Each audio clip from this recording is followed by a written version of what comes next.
ভারতে আশ্রয় নেওয়া রোহিঙ্গাদের মিয়ানমারে ফেরত পাঠানোর উদ্যোগ নেয় তারা এখন পালিয়ে ঢুকে পড়ছে বাংলাদেশে। সীমান্তের বিভিন্ন পয়েন্ট দিয়ে নানা কৌশলে গত এক মাসে ভারত থেকে পালিয়ে বাংলাদেশে আশ্রয় নিয়েছে প্রায় ১৩০০ রোহিঙ্গা। জেলা প্রশাসন জানায়, ভারত থেকে আসা রোহিঙ্গারা ইউএনএইচসিআর এর নাইক্ষ্যংছড়ির ঘুমধুম ট্রানজিট ক্যাম্পে রয়েছে। নতুন করে রোহিঙ্গা প্রবেশ করায় স্থানীয়দের মধ্যে উদ্বেগ বেড়েছে। সুজাউদ্দিন রুবেলের তথ্য ও মোহাম্মদ ফরাজের ছবি নিয়ে রিপোর্ট।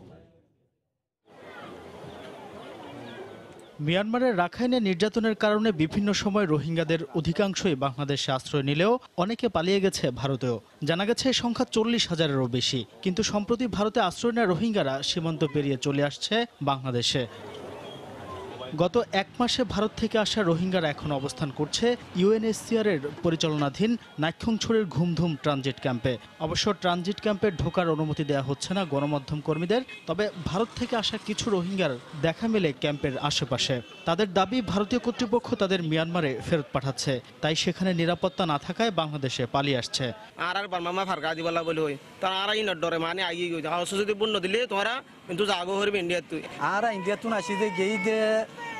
আসি দিয়ে আর চুরি করি আর বর্ডার ফারাই বেশি খরচ হয়ে আর তুমি মেহনত করে ফারা বুঝি তাহলে আর এখন সরকারে বেশি দাম করে তখন দিলে মানে বর্মা দিয়ে দিব আর যেতদিন শান্তি নয় তুমি আর আশ্রয় বলি চাই। সীমান্ত দিয়ে ভারত থেকে রোহিঙ্গাদের বাংলাদেশে ঢুকে পড়ার বিষয়টি উদ্বেগজনক বলে মনে করছেন রোহিঙ্গা প্রত্যাবাসন সংগ্রাম পরিষদের এ নেতা। এই আশ্রয়স্থল আমরা চিন্তিত যে এটা কোনো আবাসস্থলে পরিণত হচ্ছে কিনা, তাই আমাদেরকে সতর্ক থাকতে হবে।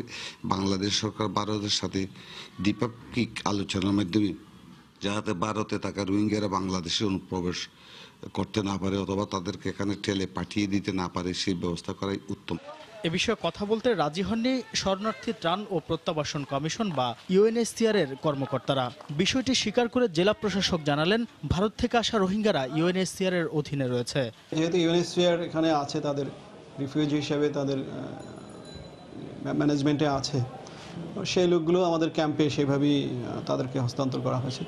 গত 18 জানুয়ারি থেকে ব্রাহ্মণবাড়িয়ার কসবার কাজিয়াতলী সীমান্ত দিয়ে 31 জন রোহিঙ্গা বাংলাদেশে অনুপ্রবেশের চেষ্টা করছে।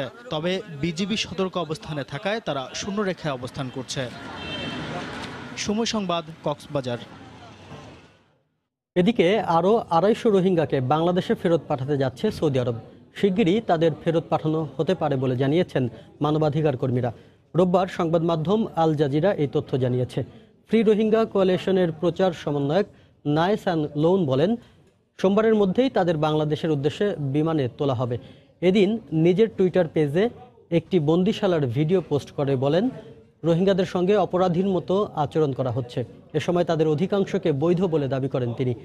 বর্তমানে ৩ লাখ রোহিঙ্গা সৌদি আরবে বসবাস করছে।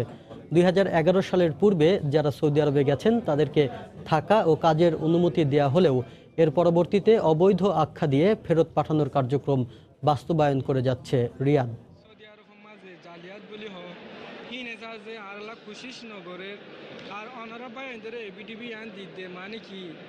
আর